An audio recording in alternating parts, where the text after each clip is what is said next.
Namaste, and welcome to this Asana Video Manual. My name is McGraw. And my name is Bob Smith.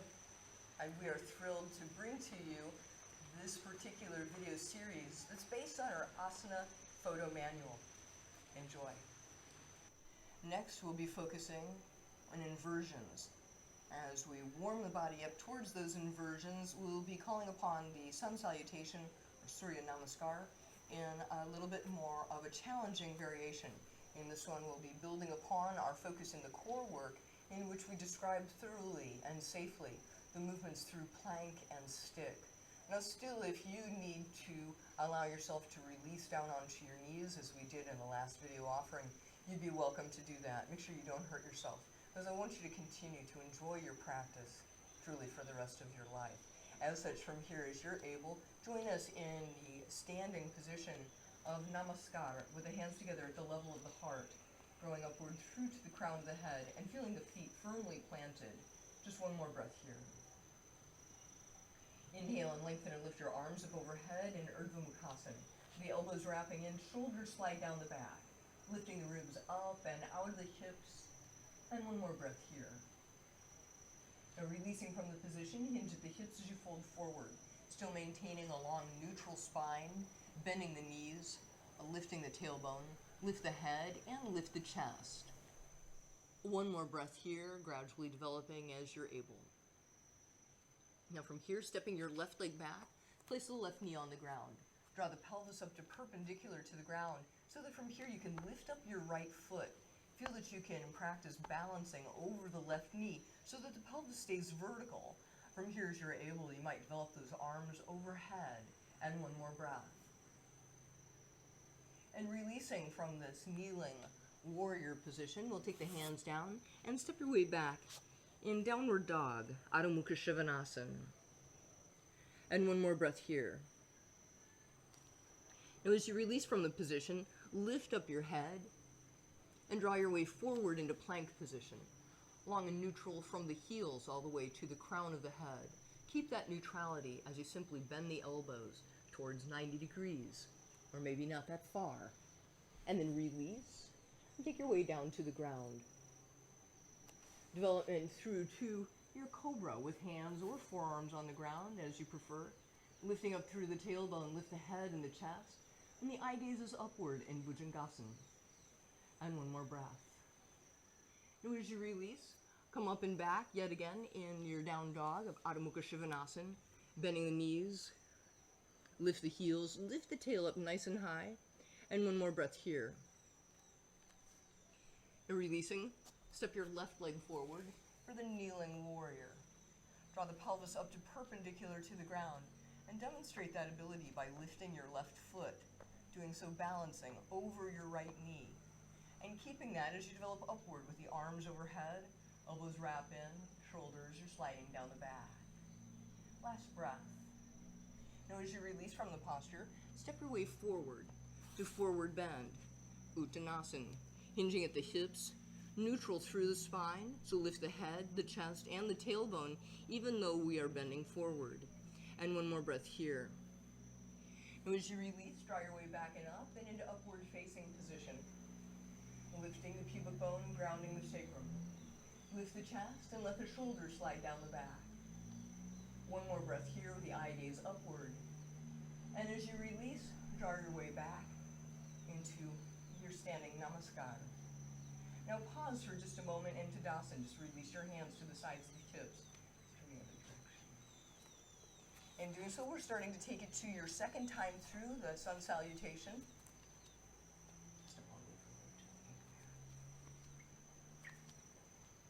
Inhaling, reaching those arms overhead, elbows wrapped in, let the shoulders slide down the back in Urdhva Mukhasana. And one more breath here. Releasing, hinging at the hips in Uttanasana, bend the knees, lift the head, the chest, and the tailbone, stretching through hamstrings, exhaling here. Inhalation, step your right leg back, this time with the right knee off the ground, but still draw the pelvis all the way up to vertical, so that the sacral iliac joints are secure as we reach through in Virabhadrasana 2, gradually deepening, and one more breath here. Now releasing from the posture, step your way back in Adho Mukha Shivanasana, or downward facing dog. Exhale as you press back and lift the tail. Inhale, lift up through your head and your chest as you come forward into plank position. Lower halfway at most in Chaturanga Dandasana. Elbows wrap in, shoulders still stay on the back. Press through as you inhale up to Bhujangasana. Exhale, shoulders back and down, lifting the heart and the head and the eye gaze. One more breath here. Tuck your toes, bend the knees, and press all the way up and back with your tail in your down dog yet again. And one more breath. Inhalation, step your right leg forward. Allow the left knee to bend. So you can draw the pelvis all the way up to vertical. And with that pelvic agreement, we have a solid and sturdy warrior to build from.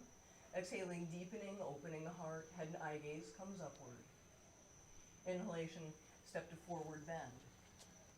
Exhale here, neutral through the spine in this intense stretch through the back.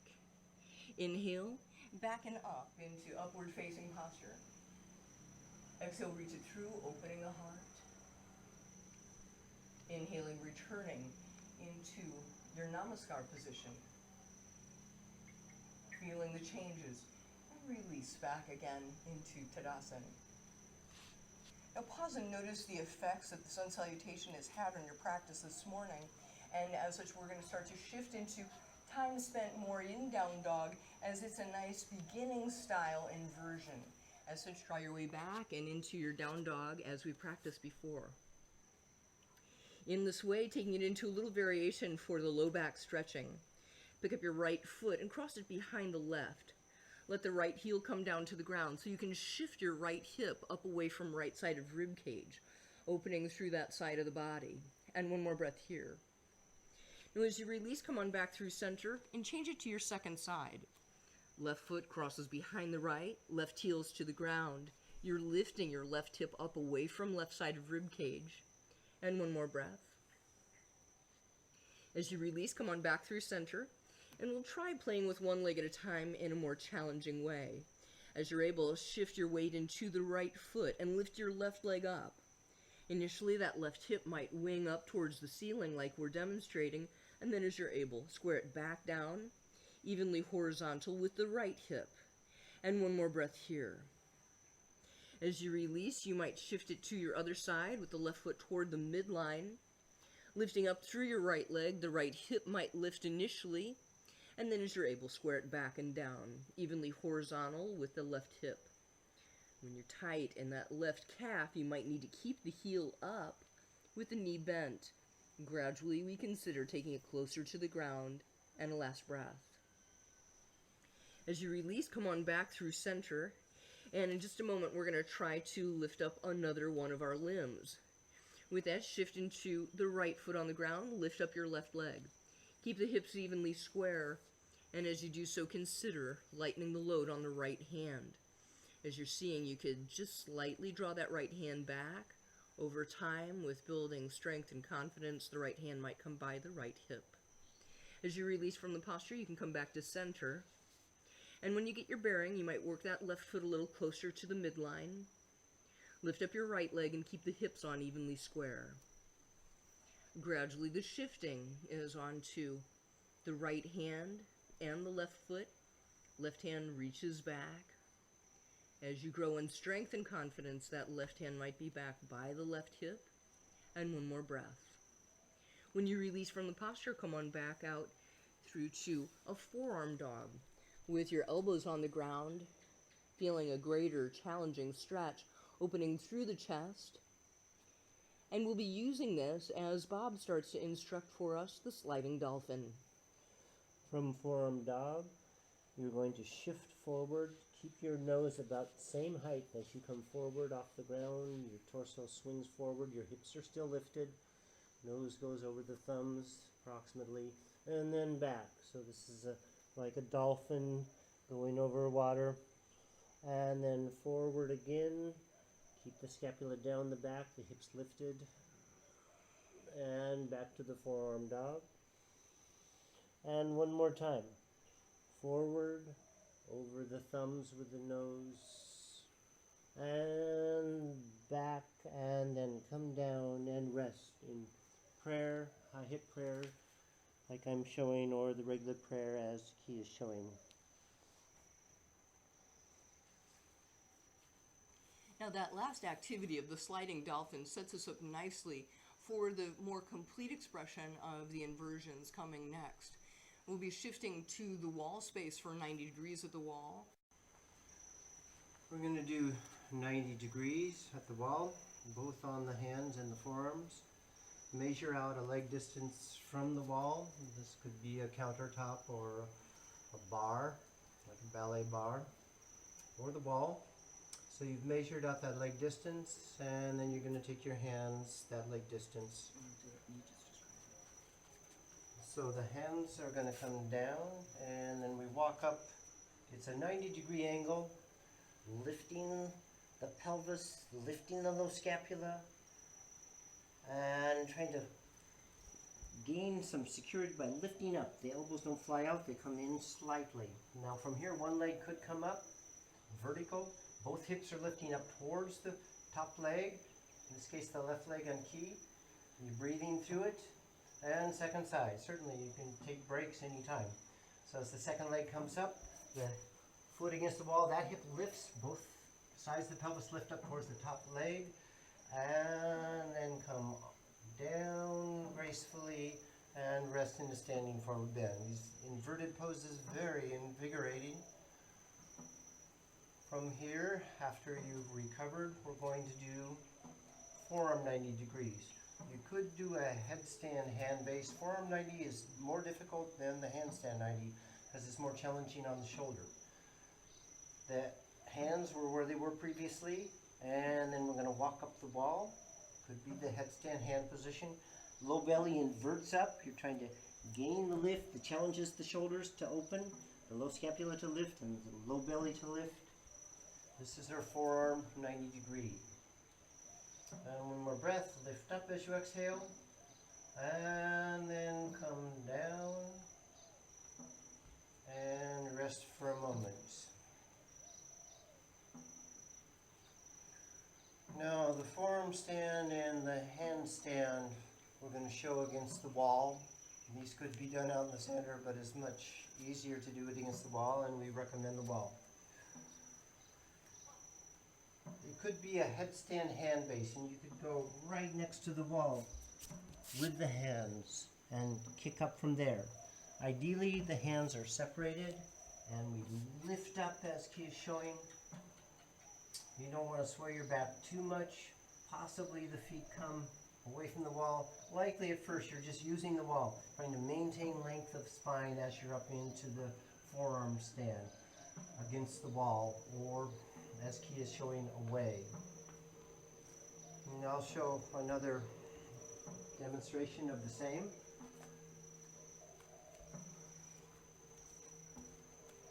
So you can see as Bob takes his hands together, he's securing a headstand base. And it's easier for those of you with tighter shoulders. And from there, as he kicks up one leg at a time, he presses off the forearms immediately, so that from here you can see that he could nod yes with the head. And as he does so, you know that that head is not bearing weight, so it's safer for the neck. And he's doing a good job of lifting the hips out of the ribs. You want to continue in that way, not to collapse into the hyperextension of the back. And that's whether you keep your feet at the wall or start to work those feet away from the wall. When you release, you want to take it down into prayer position to give yourself a chance to normalize your blood flow, to let it come out of the head. And as such, when you are ready then to proceed, we will shift into the handstand at the wall, preparing for perhaps this kind of similar work out in the center. With Bob's hands a forearm distance away from the wall, he starts to shift from a down dog position, kicking up one leg at a time, to the wall. Doing so in such a way that the eye gaze can look towards the fingers, preparing for balancing in your handstand, and breathing as you're reaching through. In this way, Bob can focus on the hips, helping them stay evenly squared, lifting them off of the rib cage. And you might feel that by your foot height relative to the wall. As such, feel that the feet can press up and squaring up the hips as best as you're able to.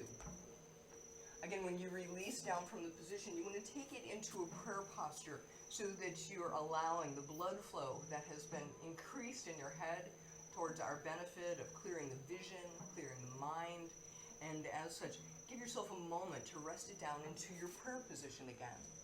Now, these same positions over time can be brought out into the center. And as we demonstrate for you, the forearm stand and the handstand in the center without the wall, we do so bearing in mind that you're likely to want to have, as we do, an assistant to spot you. And as such, we'll start to shift now. With your forearms firmly planted, elbows are just a shoulder's distance apart, and with my flexible shoulders, my hands are also a shoulder's distance apart. If you need to practice it this way, you're welcome to, although no doubt it will be more challenging for you. In this way, with my hands apart, I'm using my fingers to help to grip, and in that way to help to counterbalance my body weight, balancing it between my elbows and my fingertips. Much easier than the handstand when we just have the hand to the fingertips to balance on. And then starting as if in the forearm dog, lifting up one leg and finding the way to balance there. With the eye gaze forward and breathing and reaching through, I might again get the sense of flexing through the heels to press up and to square the hips away from the rib cage. When you release, you want to take it again back down and into your prayer position. Allowing yourself to both normalize the blood flow and also to give yourself a chance to incorporate whatever it is you've been learning about yourself. Similarly, as you consider coming into handstand, you can see Bob's work, and if you want to bring voice in here. And he's kicking it up, and as such, he presses up through the legs, with the hips right over the rib cage. Those elbows wrap in so shoulders still stay nice and broadly apart. You can notice his eye gaze is towards the fingers and even farther forward. And in right timing for Bob, we'll take it back down and perhaps into that prayer position again so that we can separate the head from the tail. Or you can go immediately onto your back.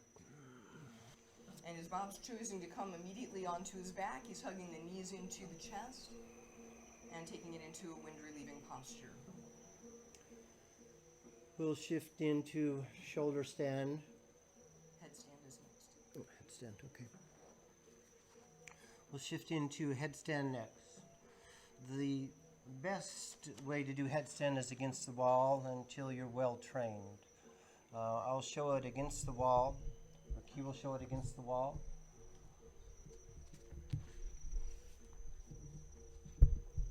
The hands go right next to the wall, interweave the fingers. And initially it's helpful if we use this as an opportunity to get stronger in the core of the body, so we have what it takes to be inverted on our head with the core intact. In this way, I'm tucking my chin in towards my chest and securing the back of the head. With the knees straightening, I walk my feet in as far as possible, so that from here, I'm lifting my hips away from the ribs, through the core of my back body. Once you're able to do this, then you'll be able to press all the way up. And with the feet on the wall, you can have a greater sense of support.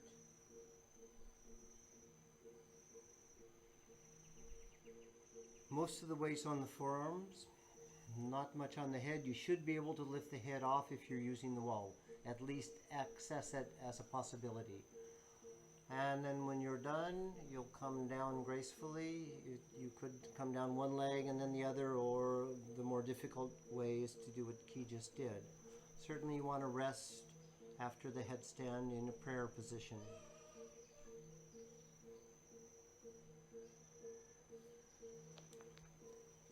And now I'll show the headstand out in the center. Certainly headstand, one of the most famous of the asana positions.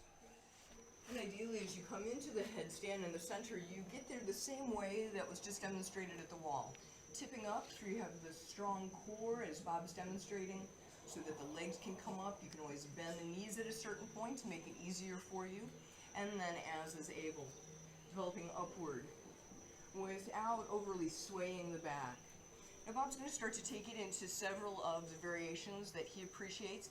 Here's a rotation of the hips relative to the rib cage. In Bob's direction, we'll call that to the right. As he releases back through center, now he's going to switch the direction of rotation, and in doing so, the pelvis is rotating with respect to the rib cage. We'll call that to the left. As he comes back to center, he's going to continue with that, but now with the legs scissoring apart. In doing so, distributing the workload through those two legs like balance poles. And in doing so, switching it to the other side and finding that coordination into which we can rotate and also stretch through the legs. From here, as Bob finds his way back to center and brings it back and down, relaxing in that prayer position for just a moment, he's allowing himself to incorporate the additional blood flow from the brain into the whole body. From the headstand, we're going to shift now into bridge pose and shoulder stand. Come on your back, walk your feet in close to the pelvis, hip distance apart, feet parallel. Raise your pelvis, interweave your fingers underneath. On the exhale, swing the sacrum toward the line of the knees, the belly's pulling out, you're lengthening the low back as you walk under with the shoulders. Bridge. Each exhale, you're grounding it down and pulling out with your low ribs, allowing the stretch to happen in the neck. The strengthening is in the buttock and the low back muscles, a core position that is good for the core of the body. From here, Bob's neck is still neutral, and that's what's allowing him to speak as clearly as he is. As such, you want to keep that as you start to shift now into the shoulder stand. You might allow your hips to come down just gently and let it be easy for a moment. And in just a moment, as you're able, and Bob too, we use the hands behind the hips to help to lift the hips up. The knees are bent as much as necessary so that the feet are sent back, so that the body weight of the feet and the legs together with the rest of the trunk goes into the shoulders, not towards the head or the neck. In this way, Bob will consider coming into a couple of his favorite variations, and in doing so, bringing the, watching for your variation, with bringing the hands together and down to the ground is one variation of opening through the chest. Bringing one foot down to the ground and the other leg up and over the line of the shoulders starts to build it back into the bridge he demonstrated before. Shifting to the other side, as he's able, still using those hands and the hips to lift the hips, allowing one foot to come down to the ground, and then drawing back and up. Now legs wide spread apart, and with those feet coming down to the ground, this is a wide angle plow position. And gradually, in the right timing, Bob's going to take the feet closer together so that they are in the plow position. You can see the feet are digging into the good earth like a plow digs in the earth, so we can do some nice planting. And if you're having a hard time staying there in this advanced position that Bob has, you could have the feet up on the wall, or you could use those hands behind your back to still help to lift those hips up. In right timing, Bob will start to allow himself to slowly uncurl and lie back down onto the back for a moment's rest in the corpse position, or perhaps just still here in the wind relieving pose.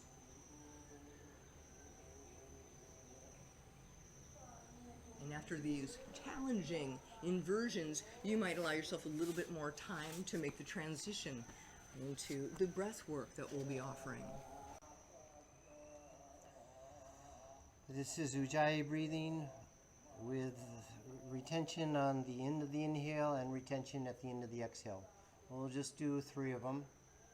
Exhale slowly, and no diaphragm lift this time. Inhale slowly, about 8 seconds. Now hold about 8 seconds. Lengthen through, the chin is in slightly. And now as you exhale, Ujjayi exhale. At the end of the exhale, hold the air for a moment, and the diaphragm lifts up, chin is in, Uddiyana Bandha. Then inhale.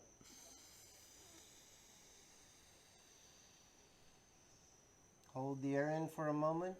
Holding the air in after the end of the inhale is easy. Lengthen through. Exhale slowly. At the end of the exhale, the diaphragm lifts, the ribs expand, the chin is in. Inhale.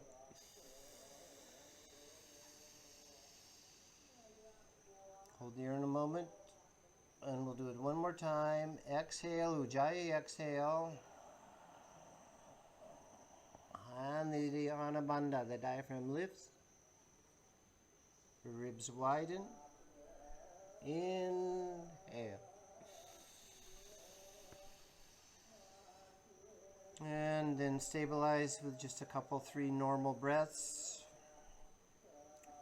And we'll finish the routine as you feel fit. Namaste. Namaste.